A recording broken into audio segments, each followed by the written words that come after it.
Hey there guys, this is Mittens and welcome to Third Age Total War, as I said I would do. Now, for those who don't know, if you're completely unaware, what Third Age Total War is it's a mod for the medieval Total War 2 Kingdoms expansion, set in the Lord of the Rings universe. It's set in Middle-earth, and you've got all of the possible factions that you could want to play as from the Lord of the Rings lore in there. So it's a really good mod. It's probably one of the best mods out there for this game.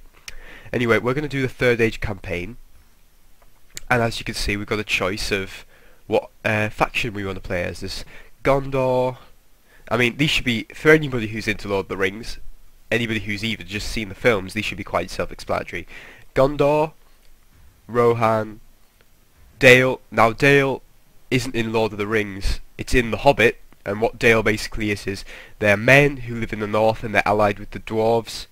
If you've seen The Hobbit, if you've read the book, anything like that, you know what Dale is. But basically, just think of them as sort of countrymen from the north who have got a lot in common with the dwarves. The dwarves themselves, and you've got the Iron Hill dwarves and the Blue Mountains, I think it is, dwarves. Free Peoples, that's just all of the Rangers, Bree, Hobbits, all of that. High Elves, that's Elrond's lot. Sylvan Elves, or Wood Elves from Mirkwood basically, or Lothlorien. Mordor, shouldn't need to say that. Isengard. Orcs of the Misty Mountains, basically orcs and goblins who live there.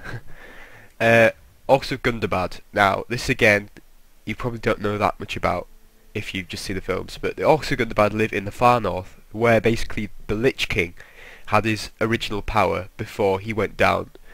After the fall of Sauron, the Lich King, wrong game, the Witch King came up to the north and he set up a base in Gundabad, which is a mountain, and these orcs kind of were his followers.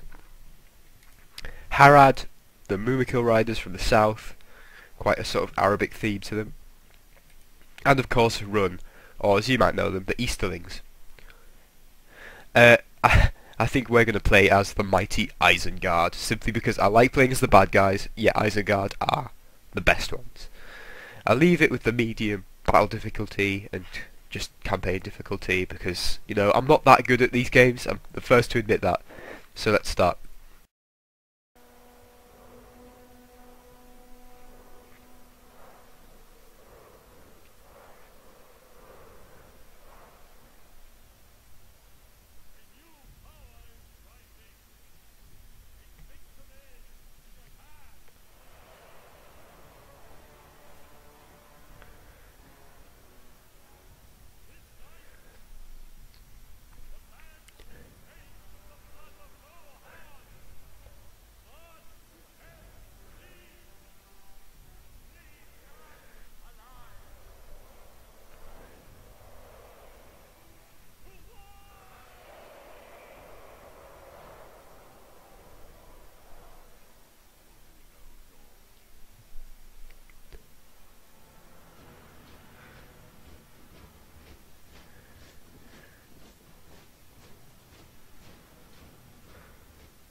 As you can see there, great little intro cinematic.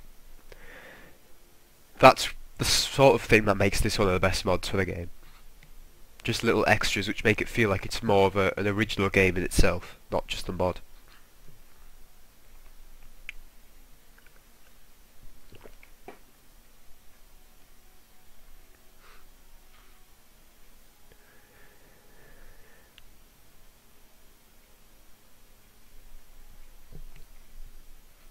It's taking its time.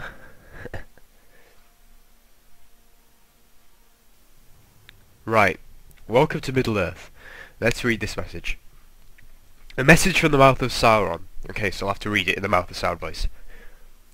To you that follow the shadow, Sauron, chief of Morgoth, you are requested to follow and observe the simple rules, so that your time in Middle-earth may bring you great rewards in the dark service of Mordor.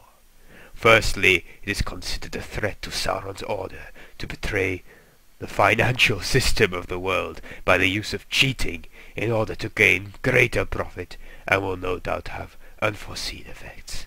Secondly, it is considered cowardly in the extreme to break bonds with a trusted friend in whom the oath of alliance has been given. If you wish to make war upon an ally, you should break your bonds with him, blah blah blah. Typically, it is typical of idle kings to follow the poor habit known as auto-resolve. We strongly request that you refrain from such neglect of your duties, for it is clear commands of your generals and captains. You must make sure each battle or skirmish is performed under your supervision. Orcish factions of the Shadow will always have an inappropriate advantage without your presence on the field, and therefore your absence is not considered a test of leadership. Lastly, the use of arcane arts to lift the fog of war is considered an offence to Sauron, and a challenge to all his CI, to his all CI. For in seeing your rivals and opponents, the power may be too great, and although your success may be many, Sauron will not allow such rivalry. Remember that both campaign and battle are supposed to be played on very hard. It's too easy when you're not doing it right. Well, we're too shit to be doing it on very hard, to put it quite frankly. Okay, so here we start off. We've got quite a small amount of territory, but I like that. It's what I like about some of these games. I don't like starting off with loads of places in Harad and stuff to manage. Let's deal, of course, with the capital first. Isengard. What have we got here? We've got a diplomat.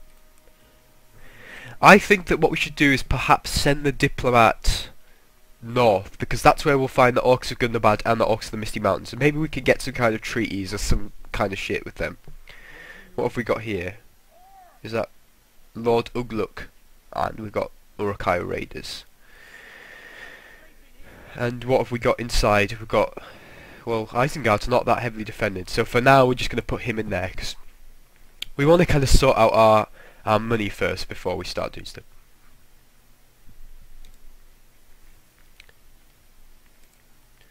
I think we're gonna begin by building some roads, because we want to have our cities connected here. Dunard. What can we do in Dunard? Butchery, Warg Breeder, Camp Guard. All these things cost money, and at the start we don't have a lot of money, so what we want to be doing is increasing our trade goods. Fortunately, Dunard already has roads, I think, which doesn't sound like much, but it means that we have to pay less. Hunting hut, butchery, leather tanner, that's always good. Grain exchange, I'll probably do that first, plus it costs less. And say the leather tanner. Right, see, we've already cancelled out over half our money. What can we get here? We can get some troops there, maybe go north, but as I said, that's kind of where our so our allies are, so what we're thinking about going is straight down, as happens in the story, into Rohan. As you can see there, all of the places on the map are in the game. You've got fortresses like Helm's Deep, Isengard, Minas Tirith, they're all in there. Let's end the turn.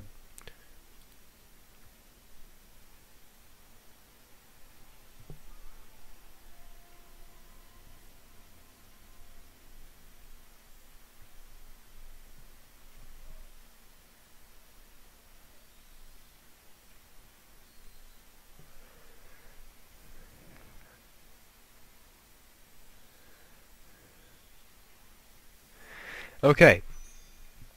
So we got given a mission this time round from the Council of Nobles telling us to take a rebel settlement. That's good. That gives us something interesting to do. Our great nation appears weak to tolerate such insolence from these rebels. The Council recommends you capture this rebel settlement and assert your authority. Fangorn. Fangorn. Oh. See, I love this little movie from the game. Film, rather. Saruman currently holds the Palantir Authorization Ancillary Retinue. This ancillary may be transferred between generals. Only one holding it may use a Palantir. I think we're going to be alright without that for now, thanks. We didn't get a lot of profit, but at least our money went up a bit. Where is Fangorn? I'm guessing, just because I know about the lore, that Fangorn is here, but I don't know where the city is. But maybe I should start building up a force to take it anyway. What can I build in here? Can I build Uruk Raiders? Probably what I'm wanting. Let's build a force of them, and maybe get some archers, and then we'll take out a small force led by Lord Ugluk, and we'll get him some renown and some battle honours. We'll still be in the market there, and grain exchange here. So I think that's that for now. Hopefully now our profits will increase a little, and turn again.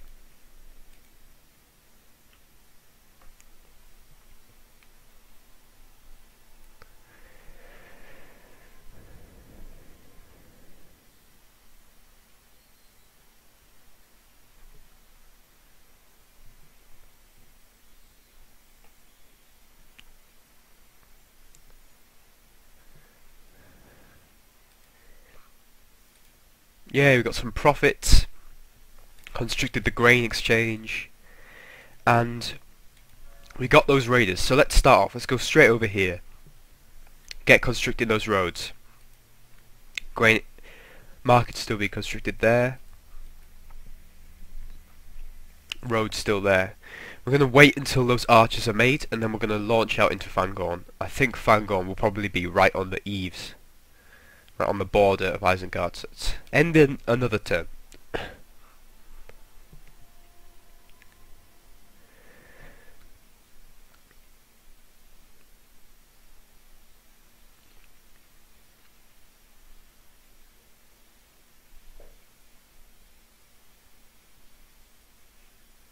Ooh, Wintertime. Oh, military report. My lord, I bring... Alright.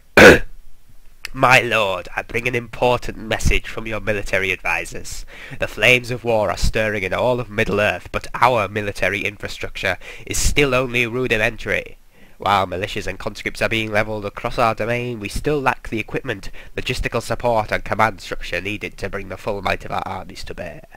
Mobilization and general preparations are underway, but it will still be around 10 years before our professional troops are ready to step into the fray, while the reorganization and arming of our elite warriors and the implementation of our heaviest and most destructive resources may take another decade. Word shall be sent to you as each stage nears completion. Well, that's a bit of an bloody kick up the arse. I mean, in the actual film, in the story, it only takes them about, I don't know how long it is to make that huge army. Correct me if I'm wrong, and don't hate. I'm sorry if I've got it wrong. Right, what can we build now that we've finished that market? Guardhouse? Don't want a guardhouse. War breeder. Camp guard. A boyer? Nah. Hunting lodge? Maybe? Yeah, I think I'll go with... No, the camp guard costs too much. That's alright. I think I'll go with the hunting lodge, because increasing the food production just means more population, and more population means more soldiers for Isengard. Right, now we can finally launch out here with our army. I'm going to take some archers. And I think we'll take that. That should be a sizable enough force. Yeah. I mean, if we can't defend Isengard in the 5th turn, then we're pretty much fucked. Right, we're sending Grima off on a mission. Off you go, lad. Buildings there. Building roads there. Right. It's time to start conquering some territory, I think. This episode's going to be a bit longer because I want to kind of show you the Battle of Fangorn Forest before I end it. End the turn. Ah, you can see our roads there got built near Isengard, and it looks like a ridiculous road structure, but whatever. Hopefully now, if we follow the road or something, we'll know whereabouts to go. Hopefully it'll be connected with Fangorn pretty soon as we conquer that territory. What I want to do is kind of create a sort of circle of territories around Isengard, so that we know where our enemies are, and they can't just walk right up to the gates of Orthanc.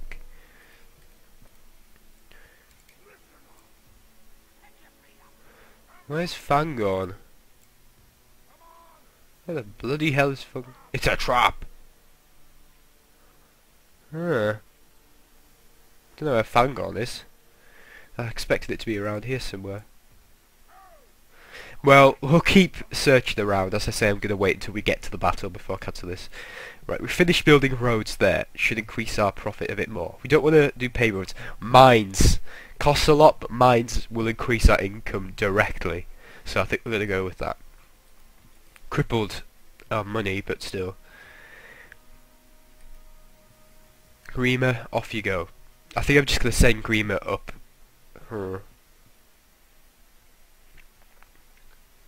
Yeah, send Grima to here.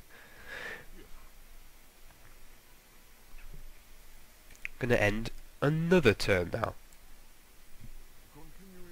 That does not sound like Grima. Just say it.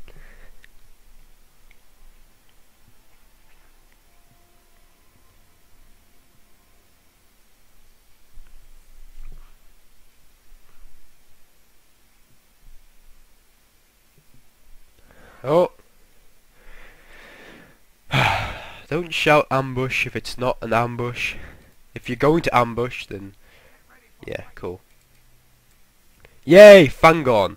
Let's... what does Fangorn have? Huntsman... hunters. Ah, we could take them. I think. But, just in case, I'm gonna save the game here. Because... why have I got it? Ah! Where's my S key work? Fucking hell. Isengard. Right. Now let's do this! Assault. Right. Time for a proper battle. Well, the balance of power looks to be in our favour. We've got a lot more strength in our army. I didn't know we had 1,000 men. God. Anyway, let's kill him. He just looks like an arse, so let's just slay them! This is what I mean. There is something great about playing the bad guys, let's be honest.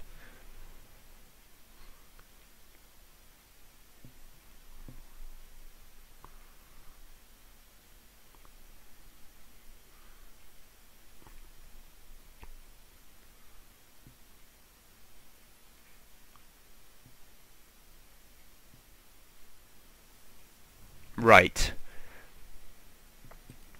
It's time for the long-awaited assault of Isengard to commence. Uruk-hai bodyguards, they'll be very useful, I think. Raiders. Raiders are heavy infantry, that's great, we start off with some heavy infantry. You know what, I'm going to start off by sending forward these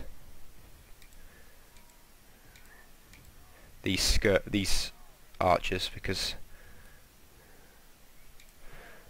back them up with...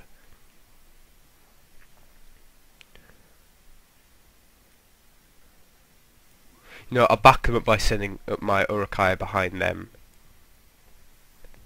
And behind them. Speed up a little bit. Where are they gone? Fancy to see them.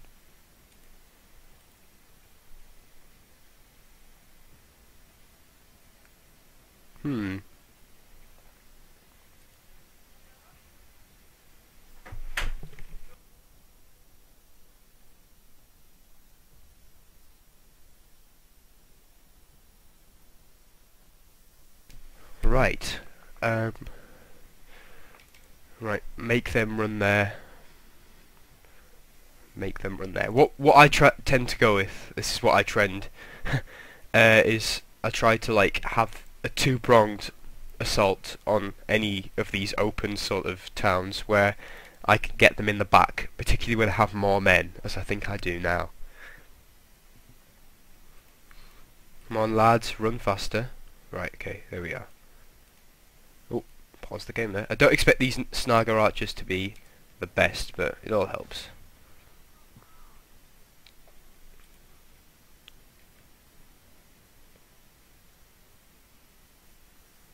Right, fortunately they're all light infantry, so they probably will not hold up well against ours. Let's see what these Snagar archers are doing. Damn! You guys going for it. Are these guys orcs, or are they just men that are a bit stunted? I don't know. Maybe we just employ all of the weird looking people. How's it going over here? Oh god, we're killing loads of them. I'm happy about that. Let's just hope that they send them in loose formation. Seems to be what they're doing over here. Right, you know what? Fuck that. Send in the Uruks. Over here they seem to be staying still. Let the clash of battle commence.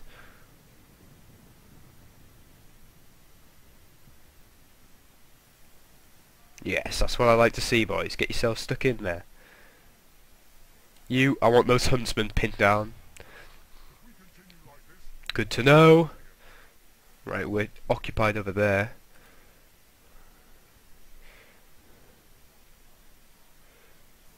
Fortunately, our archers, I think, have got a lot more range than their huntsmen. And we pretty much destroyed them over here. But I'm not going to actually attack yet. I'm just going to form a line or column here. And I'm just going to let my archers do their duty. Get the most out of them.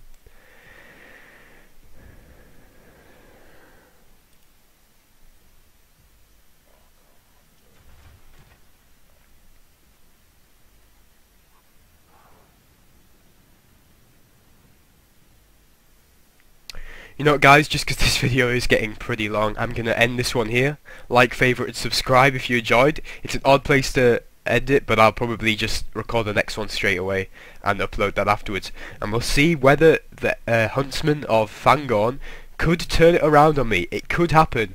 I doubt it'll happen. I'll see you guys next time. Hope you enjoyed.